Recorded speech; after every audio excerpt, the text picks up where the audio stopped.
Amin'ny anaran'i Jesosy Kristy Tompo avy Nazareta, no irabako anao rehetra izay manaraka ary koa miaino ny fandarana azo antoka amin'ny fanavotana amin'ny Kristy Jesosy, izay endraketako ny mpitandrina Sofinirina Rambarsona. Fahasoavan'Andriamanitra indray amintsika rehetra, dia mba ho tanteraka amintsika fiangasana na aiza aiza misy anareo. Ka manaraka amin'izao dia ambany fahasoavana fitahin'Andriamanitra tokoa. Fa samba ho vomina hitsenan'i Jesosy eny amin'ny raon'ny lanitra fifantombotra ny andro. Satria moa ny tenin'Andriamanitra soratra masitra no hazavaina dia hivavaka tsika. Sotranao zahay Andriamanitra fa mampamonjy anay, mpamonjy anao amin'ny alalan'i Jesosy Kristy Tompo, dia manandro zao vavaka zao zahay misaotra anao fatanterahany zany. Dia matoky sy manantena famenao saina, fahendrena, fahalalana, matsilo saina ary koa metraka ny teny amin'ny vavaka ianao mba hitondra fahasoavana ho an'ny maro, ahafantarany ny sitraponao. Ka dia matoky sy manantena Andriamanitra fa ny fiadananao mihoatra farehetra ovanao mifanahinay, sainay, ny eritreritray ny tenanay, dia ho anao ny voninahitra amin'izay atao rehetra. Ary amin'ny anaran'i Jesosy Kristy Tompo, izay mbola mifona ho anay eo amin'ny tanakavananao mitondra ny rany, ka nekenao anay ho marina, ary koa mahatonga ny fanahinao masina miasatra izy zanakao zay, no anaovako zao vavaka zao, sotr'Andriamanitra. Amen. Alleluia. Ry havana, maro ny zavatra mpanodinitsika teto. Zao ndray tsika dia voainginy nankalaza ny andro Pentekosta. Dia hodinitsika ny amin'ny andro Pentekosta, ahoana nahatonga an'izany andro Pentekosta zany. Volaza aloha fa tamin'ny andron'ny Israely, tamin'ny andron'ny Mosesy, efa nisy zany Pentekosta zany. Volaza amin'ny Levitikosy 3:20. Satria volaza amin'ny Levitikosy 3:20 reo andro firavoravoana izay nitanisan'Andriamanitra. Voalohany zao raha mamakitsika dia ny andininy voalohany ka hatramin'ny fahatelo dia milaza ny amin'ny andro sabata. Zao mbola zao amin'ny anaran'i Jesosy hoe, ary avy ny teny tamin'i Mosesy ka nanao hoe, nitenenina amin'ny zanak'Israely hoe, ny amin'ny fotoam-pivavahana voatendriny avy izay antsoinareo ho fivoriana masina dia zao no izy. Reo fotoam-pivavahana izay noman'Andriamanitra ho an'ny olona izay mino, ny olona ao amin'i Jesosy, ny olona izay mba te ho any an-danitra, dia nambara tany sain'Andriamanitra eto ny fotoam-pivavahana, ny andro ny fotoam-pivavahana. Dia eo amin'ny andininy fahatelo dia zao mbolaza hoe, henemany no anaovanao raharaha, fa ny andro fahafito dia tena andro fitsarina dia fivoriana masina. Aza manao tao raharaha akory ianareo, fa sabata ho any habe eny amin'izay fonenareo rehetra izany. Ny andro fahafito zany sabotsy, dia andro sabata ny habe Andriamanitra. Tsy any Israely io, jereo tsara ny teny volaza neto, fa sabata ho any habe eny amin'izay fonenareo rehetra izany.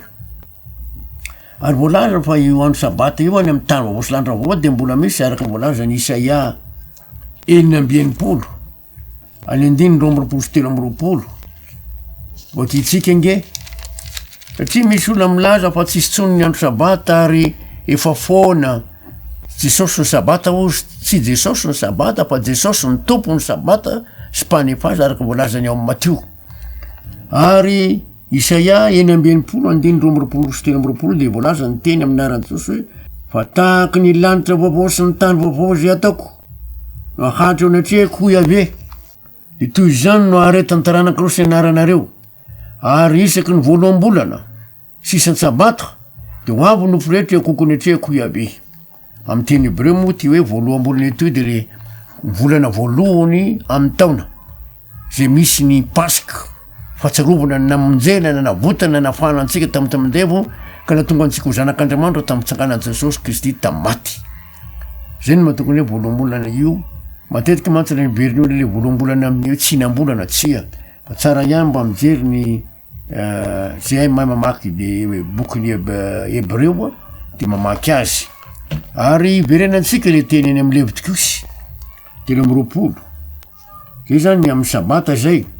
Ary tsara ihany angamba aloha satria hoe ny am'le sabata teo satria milanana taminareo ateo hoe tsy Jesosy ny sabata fa tompony sabata izy. De tsara ny ahitantsika an'izay sy afantarantsika an'izany satria maro ny olona mietrehitra fa hoe Jesosy no sabata, tsy tompoko. Tsy Jesosy no sabata fa tompony sabata. Zao mivoalazany ao Matteo 12.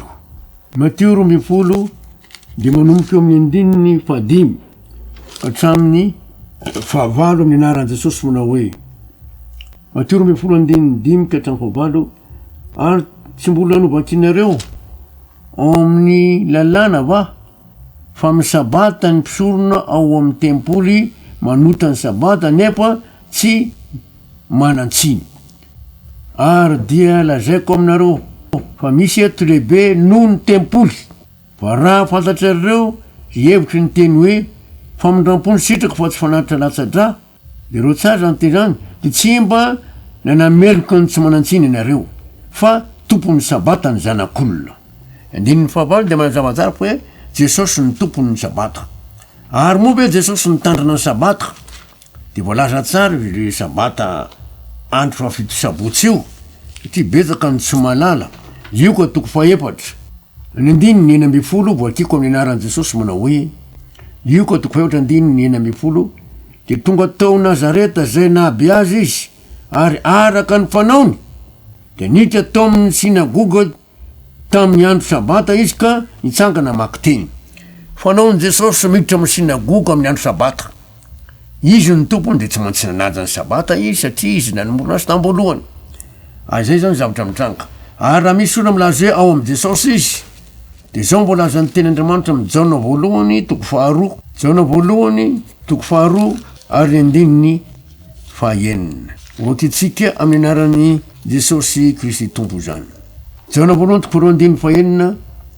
Zay milaza fa mitoetra ao aminy izy, zany hoe mitoetra ao amin'ny Jesosy de tsy maintsy mandeha toy zay nandehanany koa.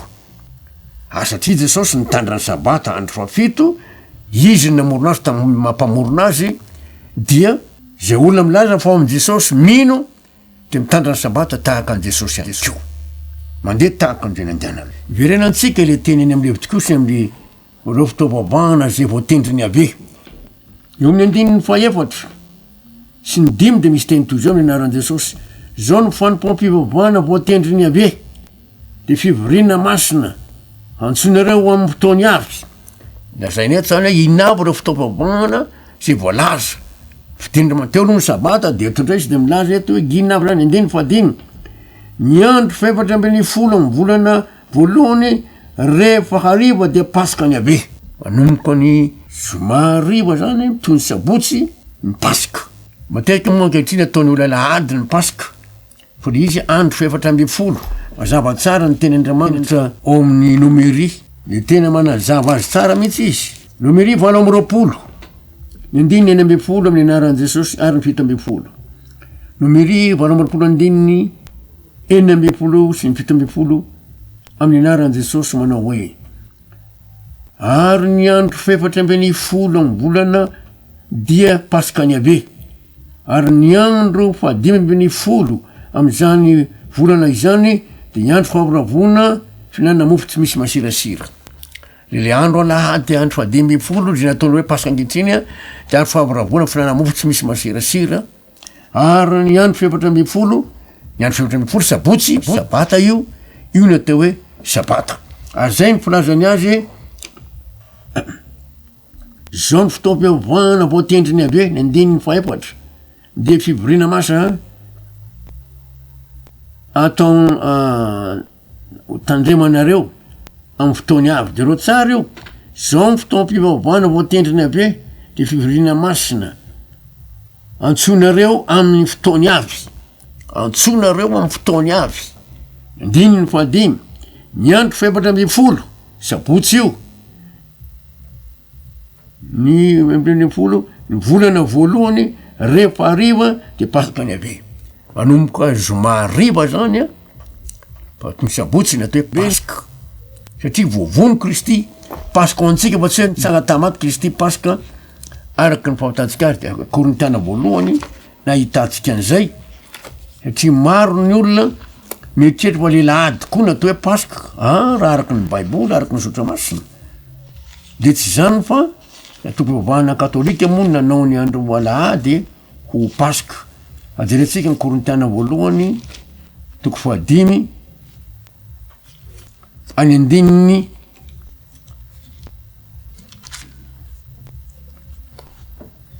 korintiana voalohany toko 5 ny andininy enina ka hatramin'ny fahavalo misy teny zao amin'ny anaran'i Jesosy. Korintiana voalohany toko 5 andininy enina ka hatramin'ny fahavalo amin'ny anaran'i Jesosy. Tsy mety ny frère anareo, tsy fantatrareo fa fa ny masirasira kely de mahazo ny vongana rehetra. Esory masirasira kely mba vongana vaovao anareo araka zay tsy mamisy masirasira anareo fa vovony Kristy paska antsika. Vovony Kristy paska antsika. Ary ny andro ny andininy fahavalo de hoe ka diako tsika anao andro faharavona amin'ny faharavona finanamofo tsy misy masirasira ny andro 5 no de ny apitso misy paska io ka aoko tsika anao andro faharavona tsy amin'ny masirasira ela na masirasira n'olo-posiny faharatsiana fa amin'ny mofo tsy misy masirasira de mifadivam-posiny fahamarinana. Fandiso ny fandraisan'ny olona azy ankehitriny ny alahady ny ataon'ny paska fa tsy le andro nafatesan'i Jesosy manomboka zoma hariva ka toy ny sabotsy sabata de ny alahady ndraiky kosa nitsangana tamaty ino atao hoe andro faharavona. Mazava tsara ho jerentsika rehefa avy eo mantsy rehefa mamaky ny ty ten'Andriamanitra amin'ny Levitikosy toko 7 ty tsika de vakitsika indray ny andininy fahenina any andro 5 amin'ny volana izany de andro faharavona ho any ave fihinana mofo tsy misy masirasira afotona no nanamao mofo tsy misy masirasira. Ary amin'ny andro voalohany hatramin'ny 17 de izy fivoriana masina ho anareo aza manao tao zavatra akory ianareo. Io le ady io zany 5 io le misy fivoriana masina dia andro faharavona filazana azy fihinana mofo tsy misy masirasira de nataony olo hoe paska ankehitriny. Kanefa tsy zay mpilazany azy fa ny andro 7 ny paska, ny andro 5 kosa ny andro faharavona fihinana mofo tsy misy masirasira. Hotozatsika ny fanazavana Levitikosy any toko 13 de vakitsika rehefa tonga any amin'ny tany zay misy azy ny zanak'Israely de manambarany amin'le fitsanganan'i Jesosy tamin'ny maty izy. Vakitsika ny andininy 10 sy 11 amin'ny anaran'i Jesosy. Mitenenina amin'ny zanak'Israely hoe rehefa tonga agny amin'ny tany zay omeko anareo ianareo ka hijinja ny vokatra any dia mitondra amboary iray amin'ny voaloam-bokatrareo ho any amin'ny mpisorona sy anareo ary hanevaheva ny amboary eo anatrehany ave izy ankasana anareo amin'ny ampitsony sabata no anevanevanareo anevanevany mpisorona azy. Amboara io zany ambambokatra de tany ampisorona de ny apitsony sabata zany apitso mipaska no anevanevany mpisorona io amboara io. Jereo tsara fa ny andro alahady nitsangany Jesosy tamaty fa tsy ny sabotsy ka zay angalana le amboara de tambaro be iny zany de angalana maka amboara zareo de tany ampisorona amboara zany hoe manambara ny fitsangany Jesosy tamaty io de io amboa eva mpisorona eo anatreh'Andriamanitra manambara ny amin'i Jesosy Kristy nitsangana tamaty. Tena zava-dehibe mihitsy zany. Ary ny amin'ny Pentekosta kosa ery amin'ny andininy 5 sy 9 voatitsika amin'ny anaran'i Jesosy. Ary mansa ho anareo hatramin'ny ampitsony sabata de hatramin'ny zay andro hitondrany amboara ho fanatitra evaeva de 7 herinandro mipaka dia amin'ny ampitsony sabata fahafito no ataperany andro 50 anareo dia manatera fanatitra hoanina vaovao hoany ave indray. Zay ny mahatonga ny hoe Pentekosta amin'ny andro 50. Jereo tsara hoe manisy andro mipito tombona 7 manome 7 latsaka sabata io sabotsy de ny apitsony sabata ny Pentekosta mipetraka 50 zany satria zay va mahatonga ny hoe Pentekosta io. de zay zany atsika vo nankalaza ny andro pentekosta tato ato. Ahoana moa natanteraka nio ina ny zavatra niseho tamin'io andro fa 50 io. Raharahana amin'ny baiboly a de zao ny tenin'Andriamanitra tsara ho fantarina le izy ao amin'ny Jauna 7 de misy fanambarana toy zao. Jauna 7 ny 7:30 ka hatramin'ny 7:30 ary ny 7:30 ny manambara ny zavatra zay ilaitsika amin'ny anaran'i Jesosy mina hoe tamin'ny andro farany zay andro lehibe tamin'ny andro fahavrabona de nitsangana Jesosy ka niantsona hoe raha misy olona mangetaheta aoko izy anatinay ka hisotro. Andro fahavrabona ny tabernakely io araka mbolazy eo amin'ny Jaona 7 io ihany de amin'ny 15 ary efa akaiky ny andro fahavrabon'ny jiosy de ny amin'ny tabernakely de ny famaranana io zany satria amin'ny andro alahady io farany amin'ny famaranana azy. De zao ny toeny ny andininy manaraka 9:30 amin'ny Jaona 7 zay mino aho de isondrano velo iboboky amin'ny kibony araka voalaza ny soratra masina. 9:30 de zao de ary tamin'ny andro farany zay andro lehibe amin'ny andro fahavrabona de nitsangana Jesosy ka niantsona hoe raha misy olona mangetaheta de aoko izy anatona ka hisotro. Mangetaheta inona izy io? De izy zay mino aho de isondrano velo iboboky amin'ny kibony araka voalaza sotra masina. De rano zany lasany eto ka inona io rano io? 9:30 ary ny fanahy masina ary ny fanahy zay efa horaisiny mino azy nolazainy tamin'izany fa ny fanahy tsy mbola nomena satria Jesosy tsy mbola niditra tamin'ny voninahiny. Fanahy masina zany lazainy arainy eo ary zay mangetaheta an'le fanahy masina de aoko izy ozy anatonà. Zao nefa tamin'ny fotoana ny teny an' Jesosy io a tsy mbola niditra tsy mbola nasandratry Andriamanitra Jesosy satria tsy mbola niditra tamin'ny voninahiny izy a de tsy mena amin'ny fanahy masina. Fa rehefa miditra amin'ny voninahiny izy a zay vao mena amin'ny fanahy masina. Ahoana moa zany hoe miditra amin'ny voninahiny zany izy? Satria ny pentekosta matetika dia filatsahan'ny fanahy masina ihany niveran'ny olona azy fa misy zava-dehibe io hoe Jesosy miditra amin'ny voninahiny. Ahoana moa Jesosy miditra amin'ny voninahiny io? Asan'ny apôstôly 2 de vakitsika ny 9:30. Asan'ny apôstôly 2:30 amin'ny aran'i Jesosy hoe ary rehefa nasandratry ny tanakavanan'Andriamanitra izy ary naniray tamin'ny ray ny fanahy masina zay nokasainy de efa nampilatsaka zao hitanareo sy renareo zao izy. Tamin'ny andro pentekosta io no nasandatra tamin'ny voninahiny Jesosy zay vo afaka nanandray ny fanahy masina. Anasandatra amin'ny voninahiny ahoana moa zany?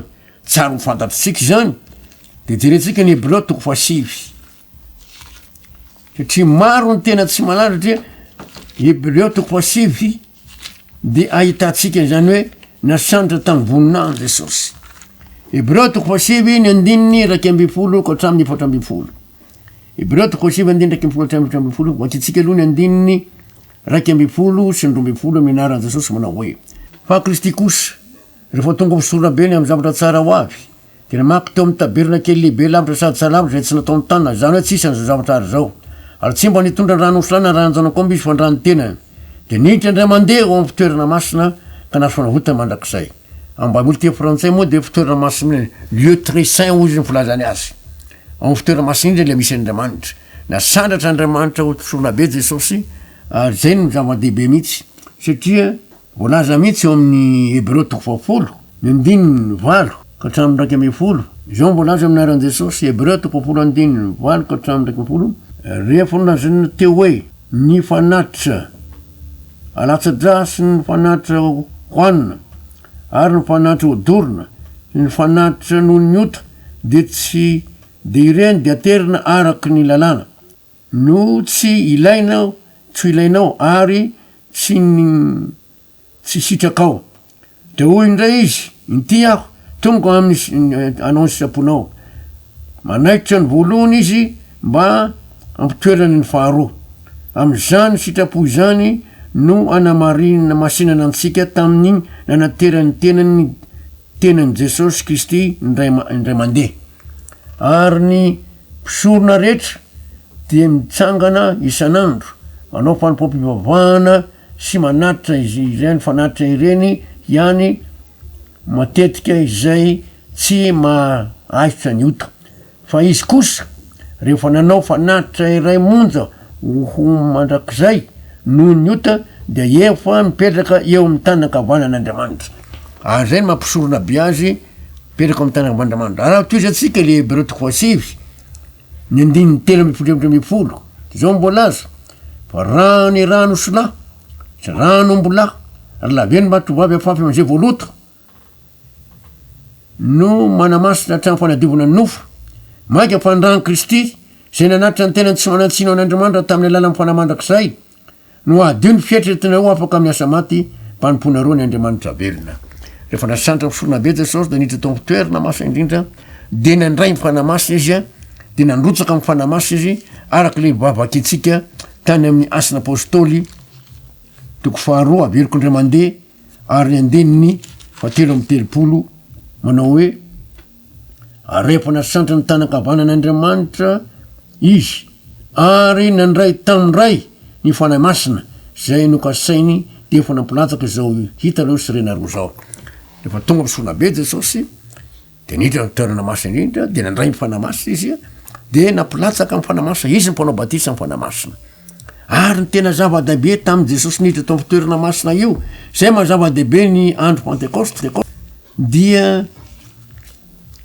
misy fanambarana amin'ny Hébreux 20 Hébreux 20 andininy 9:20 sy 20 Hébreux 20 andininy 9:20 sy 20 amin'ny anaran'i Jesosy ko am'izany ry rahalahy satria manana fahatokina hiditra amin'ny fitoerana masina isika noho ny amin'ny ranony Jesosy mitondra ny ranony ary le olona mino ao amin'i Jesosy ka niditra amin'ny fitoerana masina indrindra Jesosy de miaraka amin'i Jesosy le olona amin'ny finoana amin'ny zay lalana natokana ho antsika de lalana vaovao sady velona namaky teo amin'ny efitra lamba de nofony satria natao tao amin'i Jesosy ny olona mino de niara vomy tamin'i Jesosy niara maty taminy niara nalevona taminy de aveo niaraka natsangana taminy no tonga zanak'Andriamanitra zay ny voalazany Petera voalohany toko voalohany andininy 7 Petera voalohany toko andininy 7 amin'ny anaran'i Jesosy manao hoe isaoran'ny Andriamanitra rain Jesosy Kristy tombontsika zay niteraka antsika indray araka ny abeny famindram-pony ho amin'ny fanontena velona